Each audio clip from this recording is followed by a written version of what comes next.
This is the cry from Africa to end child trafficking, a practice that is robbing children all over the continent of their dignity and basic human rights. Here is 9-year-old Alberto, forcibly removed from his family in Mozambique.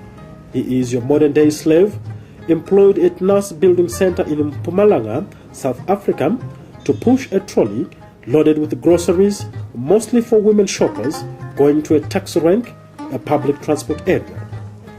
All this for about 2 US cents that goes to his master. Deprived of a natural caring family and access to education, Alberto represents millions of children who today are driven into humiliating activities through child trafficking. Child trafficking is a recruitment, transportation of children or human beings by means of threats, use of force, as well as other forms of coercion. To many, it is difficult to comprehend that in this day and age, slavery still exists, that people are bought and sold and transported all over the world.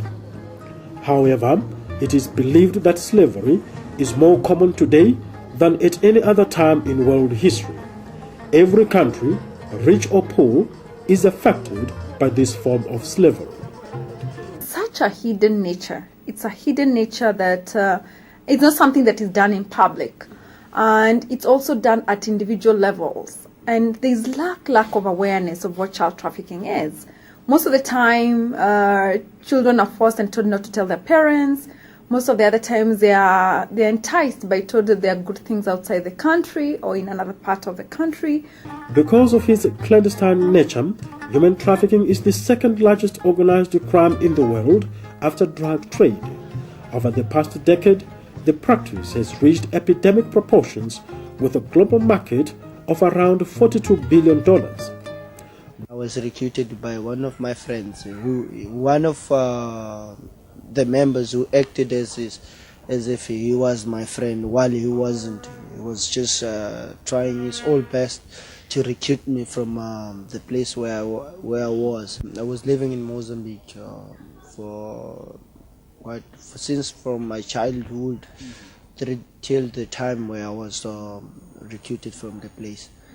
He just promised me that we should go to South Africa. I shall go to South Africa with him, as if like we must live together in one place, just sort of like a house, and we'll be like having fun, and so everything will be fine. Because normally in Mozambique I was living in a shelter whereby it was accommodating different types of children from different environments and stuff. So then he was just there for some few times, visit me, so that I couldn't see what was the plan behind it. The thing that made me to be in a shelter is that my dad normally passed away, and then I couldn't have anyone to give me enough support actually.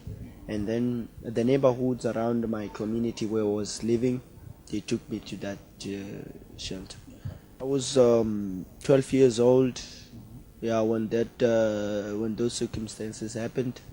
To be with someone who can act as a father or as a family according to my own self, because in my life, I used to be with my dad, we used to have that enjoyment and stuff. So what I had in mind, it was okay, I when he told me such things, I had that picture like my dad's picture actually, and everything what we used to do at home. So I agreed, fortunately.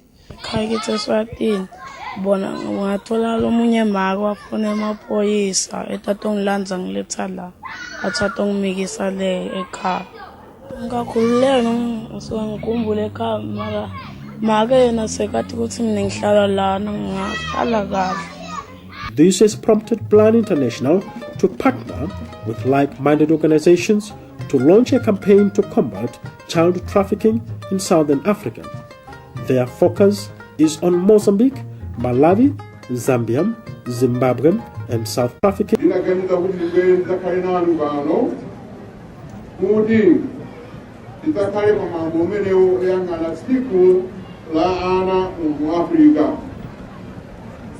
Choncho ine monga mtsogoleri wa dziko lino komanso mtsogoleri wa pampano wa bungwe la African Union ndilokondwa kwambiri kuti nonse mwabwera maunyinji wanu kuti tidzagawirane nzeru zopititsa utsogolo wa ana athu m'dziko lino. Ndisanatero ndifuna ndikuwuzeni nkhani imodzi imene ikukhudza ife mkoma imene andifuna ndinanena nkhani imene ndi amasewera ampira wa mapazi wa World Cup imene within our sub-region.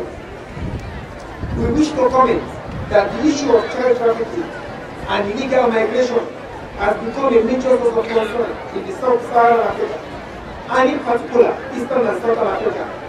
Indeed, many countries have expressed their concerns over the situation of children that are unaccompanied, that are migrants, and that are trafficked. Child trafficking is slowly emerging on the international agenda after being internalized for a long time. But why we are seeing it rise is because, one, people have started speaking about it, as well as those who've been trafficked before have come out to speak about it. Civil society like Plan, NGOs, have come out and done research and have seen that the trend is increasing and children are moving.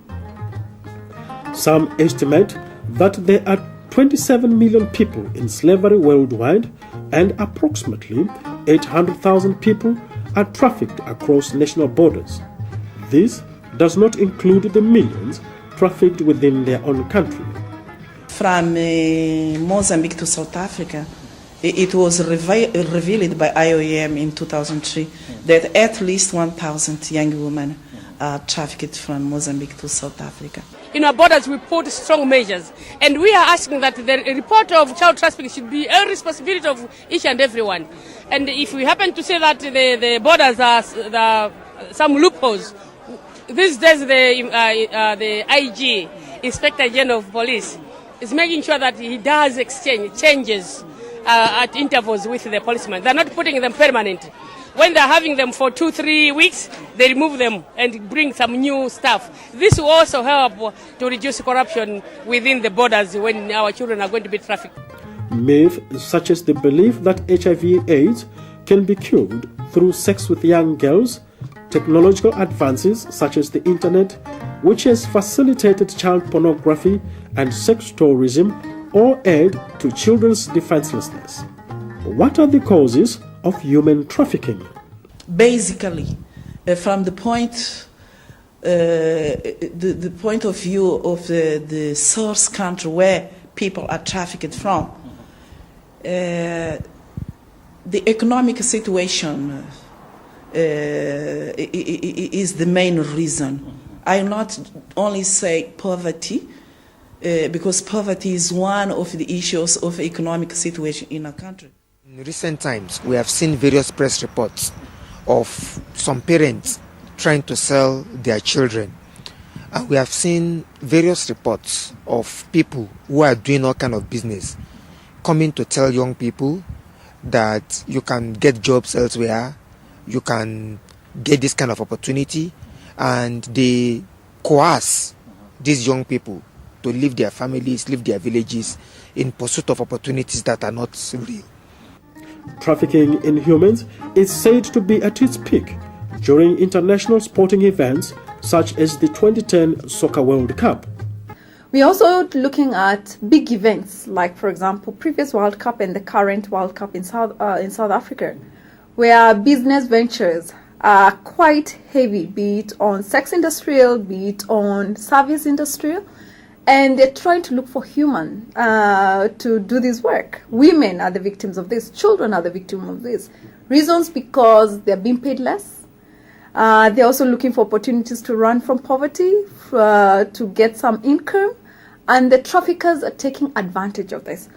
Due to the high unemployment rate in most African countries and poverty, women and children are likely to be lured by people under the pretext of finding them jobs outside their countries, especially to South Africa.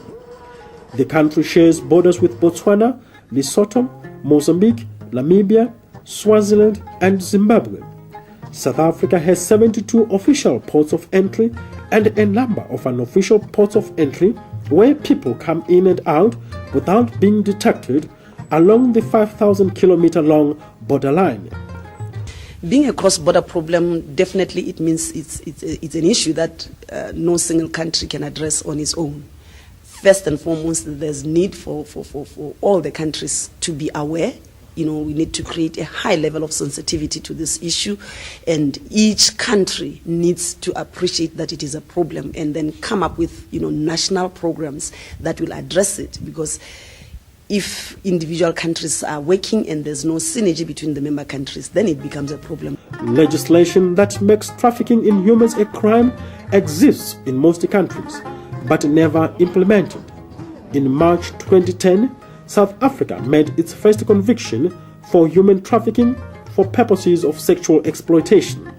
The perpetrators were part of a wide syndicate that covers South Africa, Mozambique and Asia, were sentenced to life in prison or a fine of about $14 million. Legislation is just one of the tool to deal with human trafficking, but its implementation is also related to other factors in a country, cultural factors, attitudes of people, corruption. I think, you see, when we actually try to advocate for legislation to be enforced or to be in place, I think what we normally do, our focus is to have the legislation, like the same what we have in South Africa, for instance. We have a number of good legislation that are just collecting dust. We've been praised for a very good constitution, but in practice that's still, especially at local level, where the people are and where the services are provided. So I think, for instance, I'll make an example with Mozambique. They've got a legislation on human trafficking and child trafficking, but now their challenge is the law enforcement, and which is also, I would say there are some challenges in terms of corruption as well, which influences the way the law is enforced, but also not coming up with a policy regulatory framework to translate the legislation into practice. So some of those challenges, but I think on top of the list, the issue of corruption, but also wanting to have legislations which we are not ready to implement or have the capacity to push them forward. Experts say that there are potential links between human trafficking and migration. You cannot separate the issue of people being trafficked and people moving. For victims of child trafficking who are lucky to be rescued, there is hope. Amazing Grace in Mpumalanga, South Africa, offers shelter to many children from different countries. When it started, it was a children's shelter for kids that were living on the street, but then moved on to become a place of safety by 2000. And we have different programs ranging from anti-child trafficking, skills development, a place of safety, but also we do like outreach programs as well. Yeah. Let us put our priorities right. Let us save the children in this country. Various organizations, in partnership with Plan International, have responded to the call for a collective responsibility to end child trafficking. A primeira ação que nós achamos mais importante é de dar a conhecer às famílias que os seus filhos não devem ser entregues a qualquer pessoa sem elas terem a certeza de para onde é que eles vão. Segundo, fazer compreender aos mais crescidos, aos mais jovens, de que não podem ser aliciados para ir para a África do Sul ou para ir para um outro lugar à procura de emprego, sem terem a certeza de como é que eles, o que é que vão lá fazer. Since the launching of Linha Fala Criança, we have received 22,000. That is the first trimester, that is from November until March. 22,000 calls, and then 846 cases of child abuse.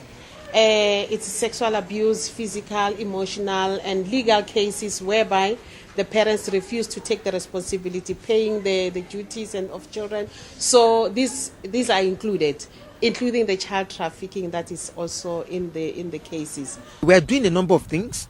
Number one, we are doing a number of sensitization programs in border communities and with officials at border points and officials at transportation points to be more alert when they see young people who are moving. They should recognize that every child is your child, and they should be able to say, where are you going? Ask some questions just to establish that this person is really moving legally with the permission of those that are responsible for that child. That's one aspect. The other thing we are doing is to begin to strengthen the work we are doing in terms of guidance and counseling at community level. Because when people want to move or they are about to be trafficked, it does not just happen that way. There's a whole mechanism of the young children, the community trying to find out, hey, this thing they told us, is it true? So we found out that if you have guidance and counseling centers at community levels, you can provide this counseling service, the truth, to people at that level. We are doing a lot of cross-border, sensitization programs along the borders, working with Plan, of course, as a supporting institution. We are going along the borders, sensitizing the people working on the immigration officers, customs officers. Child trafficking goes hand in hand with child rights. Children have 4 rights: the rights to survival, development, participation, and protection. And Plan in Mozambique strives to integrate all the elements of protection, participation in the projects. First, in community child protection orientations, which are geared at awareness creation, opening the dialogue, discussing with the communities what is child abuse, what is child trafficking, do they understand child trafficking, the different forms of child trafficking, sexual exploitation, child labor, prostitution, early child marriages, including human organ trafficking for traditional rights. Now, when this dialogue is opened, different cases come up which highlight the problem is ongoing. People don't necessarily know it's called child trafficking, but they suddenly start having an awareness.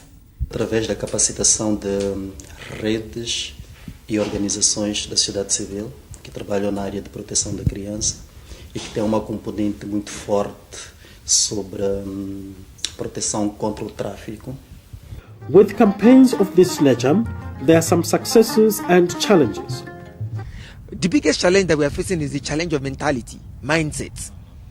In the sense that as long as people have ideas regarding wealth that are not completely true, for example, the predominant idea that many people have regarding wealth is that if you don't have extractive industries, maybe you don't have oil, you don't have diamonds, you don't have gold, then you are poor.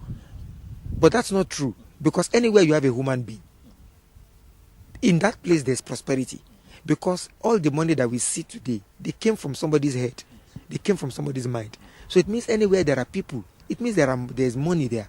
We face different challenges internationally, regionally, at country level. Internationally, there's goodwill. There's goodwill to support child protection, and also especially focused on the girl child. But we know in a society you have boy and girl, man and woman. So you can't tackle the problem by only addressing one side of the people who are affected. You also need to work with the boys and bring them on board, and their role on what they can do to prevent their girl brothers, sisters from being exploited. And then if you look at the regional level, there are initiatives, but they are not coordinated. You have one small NGO here, another big NGO. Somebody has done a training here, training there, but follow-up is never really done to the scale of where you can track what impact was really created. Yes, you did a police training, but was it linked to any initiative on the ground? Was it linked to the managers of the police department? Because sometimes you need managers to be on board to change the policies. And then if you look at high levels of poverty, low literacy, socioeconomic injustices in the society, domestic abuse, children orphaned by HIV and AIDS, disasters around the world. Haiti is a recent example. A natural disaster destroys the existing social mechanism. children are left vulnerable, groups of people try to cross them across the border. So we really have to focus on mechanisms that work at the different levels of the society to ensure children on the move, whether by their own will or against their will or forced by a natural act of disaster, to be always protected, and everybody knows their role in protecting these children. In almost every neighborhood, there is a little child being forced to perform despicable acts. However, an average person has no idea that this is happening. Help stop child trafficking.